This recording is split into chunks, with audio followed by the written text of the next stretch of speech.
Olá, tudo bem? Meu nome é Tacília Soares da Costa.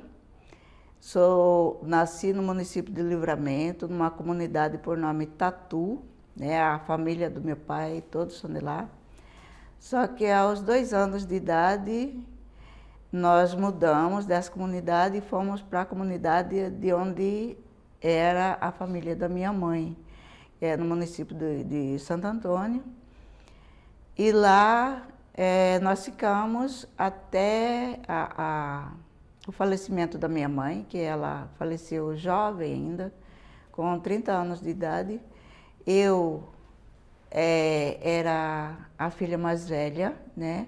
Então, quando ela faleceu, eu estava com 8 anos de idade para completar 9. Então, até então, nós permanecemos lá. Com o falecimento dela, meu pai, ele sempre ele dizia, esse era a fala dele, o norte da luta dele para a nossa educação, de que a gente precisava estudar. Como ele era uma pessoa simples, é como na maioria das pessoas da época, né? Ele dizia que a gente precisava estudar, só que ele não tinha noção de quê. Ele só sabia que a gente precisava estudar para melhorar a situação da gente, a situação financeira, é isso. E com o falecimento da minha mãe, quer dizer, um ano antes, eles tinham me colocado na escola a primeira vez, né? Logo em seguida ela faleceu. Então, ele me tirou da escola e aí, lá onde nós morávamos, era da família da minha mãe, né? Aí e também não quis ficar lá para dar educação para as filhas. Só que nesse encaminhamento para me colocar em outra escola, nós saímos de lá de onde a gente morava. Ele precisava trabalhar para nos sustentar. Então, nós moramos por um tempo também numa usina.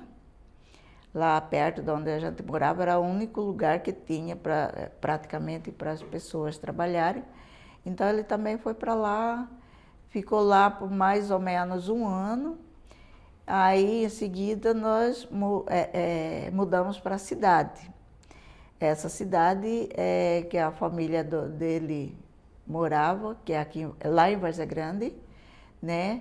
Mais precisamente numa comunidade que nessa época não era nem chamado de bairro, era a comunidade Capão de Negro, que hoje é o Cristo Rei.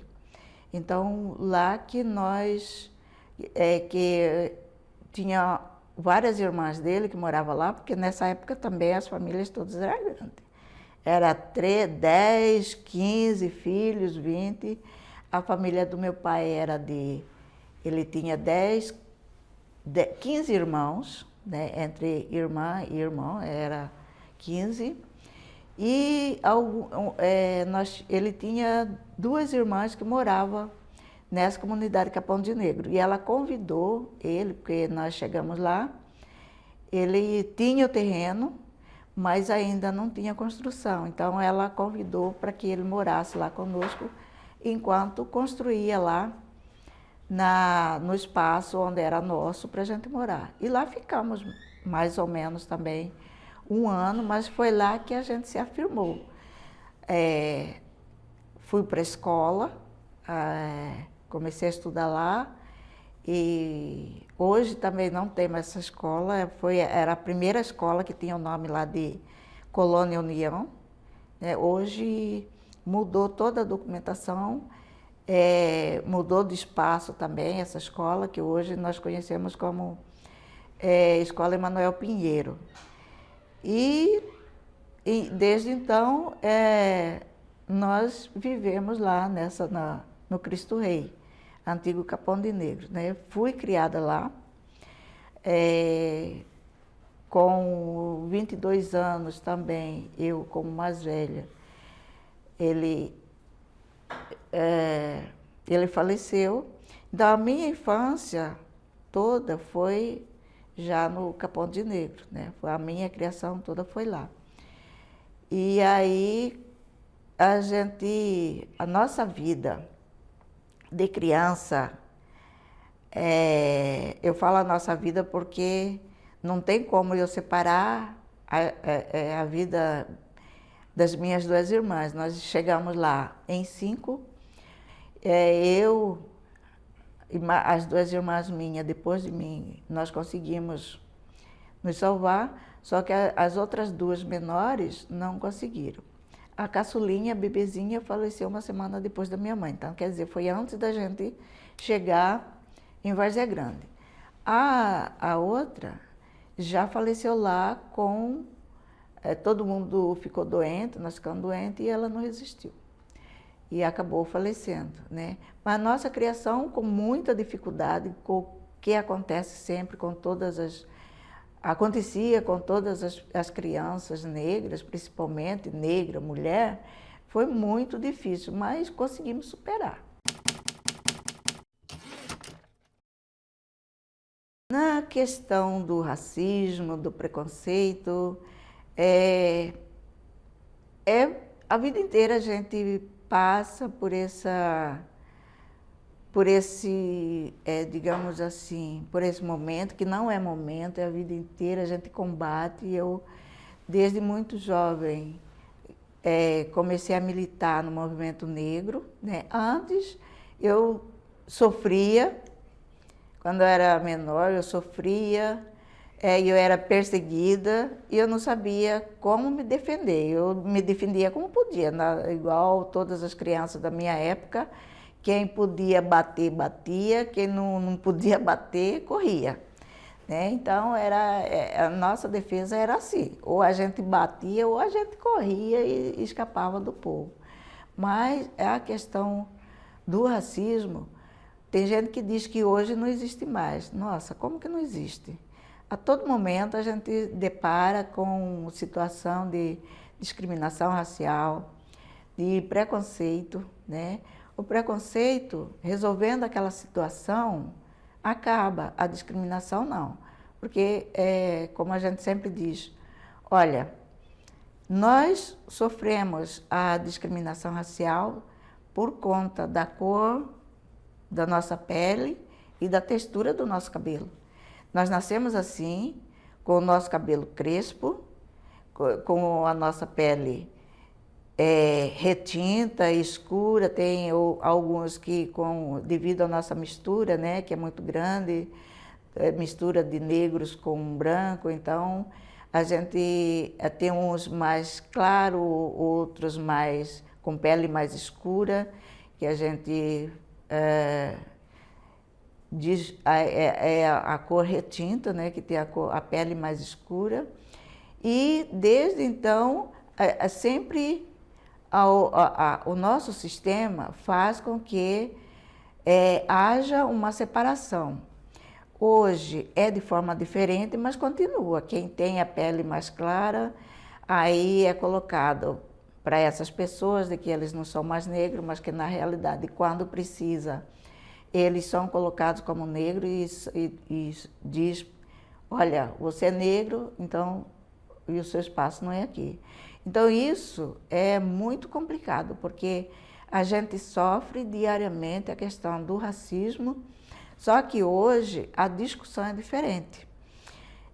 Mas não acabou. Mudou-se a roupagem da discriminação racial, mas continua do mesmo jeito. Nós, negros, continuamos sofrendo com a questão do racismo, a questão de oportunidades. Para a gente, costumam dizer assim, olha, mas vocês estão reclamando de quê?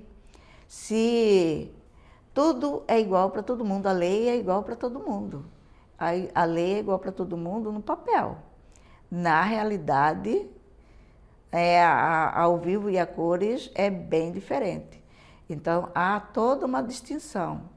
E se a gente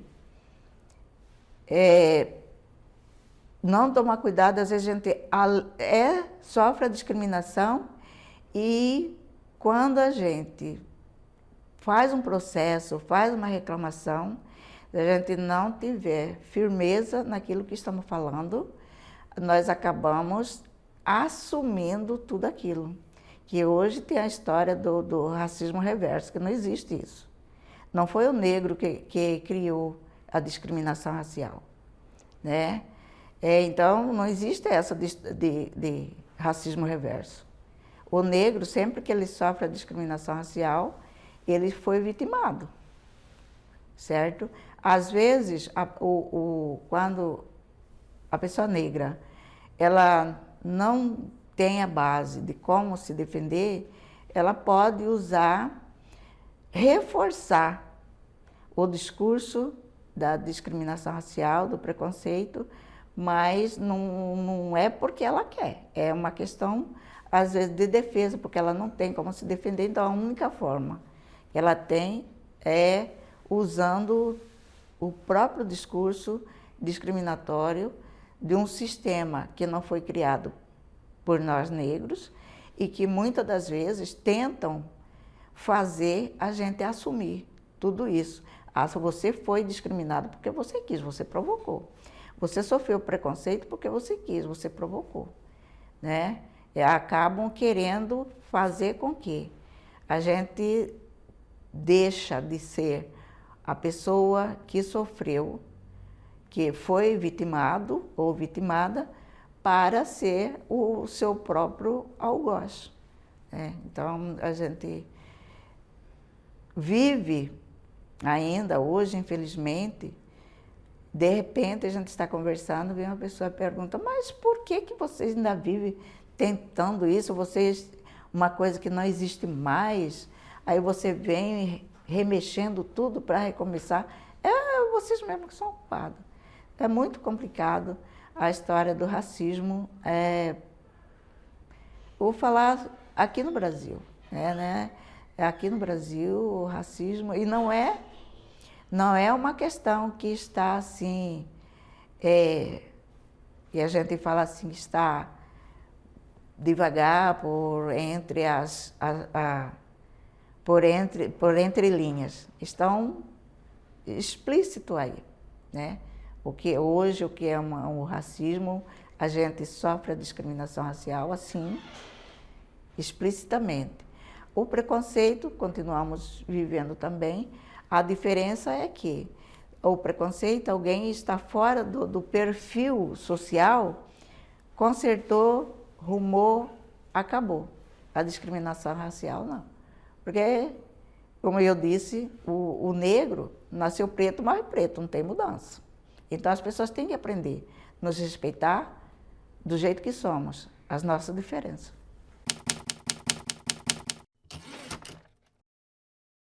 Na questão da superação, olha, depois eu começo a dizer assim que a questão da superação a gente não pode, a gente tem que dormir, fechar apenas um olho e o outro aberto, estar sempre atento, porque quando a gente pensa que a questão do racismo já está assim, mais ou menos controlada, a coisa volta com toda a força, né? Então a gente tem que estar, não pode, como se diz, descansar, porque quando a gente pensa que não, a gente está sofrendo racismo, está sofrendo preconceito religioso, social, e se a gente não tomar cuidado, a gente não consegue superar com tanta facilidade. Falando da minha pessoa, a minha superação é, como se diz, passo a passo, né? Todos os dias, no final da tarde, à noite, quando estou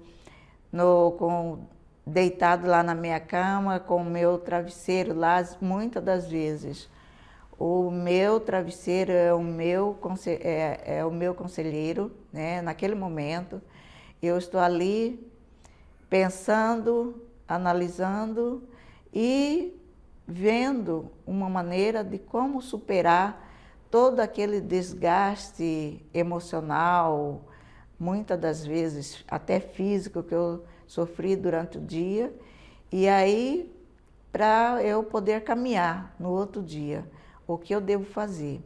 Então, é passo a passo. A superação tem que acontecer todos os dias, no final do dia. Não é, às vezes, no momento a gente não consegue, porque dependendo de como a gente sofre, ou a discriminação racial, ou o preconceito religioso, social, que no momento, naquele momento, o baque é tão forte que a gente fica meio que estagnada ali, né? Só que depois a gente reanalisa, revive tudo aquilo e faz um processo de superação. Eu, desde criança, que eu venho de uma família lavradora, muito pobre. E, como eu já disse, fui criado só com meu pai. E meu pai, ele era assim um homem, anos-luzes, 1000 anos-luzes além do seu tempo. Ele era de uma sabedoria, isso porque ele era semi-alfabetizado, né? Mas ele era uma pessoa de uma sabedoria. Ele teve 2 famílias. A primeira família, foram 10 filhos. Desses 10 filhos, apenas 2 eram homens, só que desses 2 homens, um nasceu com deficiência mental, né? E o outro, então, praticamente só era menina, o filho do meu pai. No primeiro casamento teve 2 homens, só que no segundo casamento do qual eu vim, só mulheres, 5 mulheres. Como eu disse, morreram 2 pequenininhas, uma recém-nascida e a outra já também com 2 aninhos de idade, faleceu e ficou as 3 mais velhas. E ele era de uma sabedoria assim, ele nunca disse para nós que a gente não podia fazer tal coisa porque a gente era mulher, porque a gente é negra, né? Porque a gente é pobre. Ele nunca, nem em pensamento, ele falou isso para nós. Ele era firme em dizer. Quando ele chamava a atenção da gente, ele chamava a atenção dizendo que a gente estava errado, que a gente tinha que acertar, mas em nenhum momento ele dizer que a gente não podia fazer. Você não pode ir naquela festa, você não pode ir naquela reunião, porque você é pobre, porque você é negra, que eu vivenciei muito isso quando era criança com outras pessoas. As pessoas diziam, mas você é mulher, você não pode, tá errado. Ainda mais você que é mulher, você é negra, é pobre, então você não pode fazer isso. Colocava isso sempre para as mulheres negras, para as meninas negras. Meu pai não. Ele dizia onde a gente errou, mas sempre dizendo, você sempre pode. Você só precisa acertar. Do jeito que você está fazendo está errado. Mas você pode ser, em relação à sua vida, você pode ser o que você quiser. Você pode ser uma médica, você pode ser uma cantora, né? O que você quiser, você pode ser uma médica, mas a única coisa que você precisa fazer é estudar. Meu pai sempre dizia que para a gente se evoluir é só através do estudo. Como ele não entendia, ele não falava educação, mas ele falava estudo. Que na época também não se usava a palavra educação, né? Na minha época, falava estudo. Para você subir na vida, para você melhorar, você precisa estudar. Então, esse foi sempre o discurso dele, independentemente de como a gente estava. Ele sempre dizia, você pode, você quer, você vai.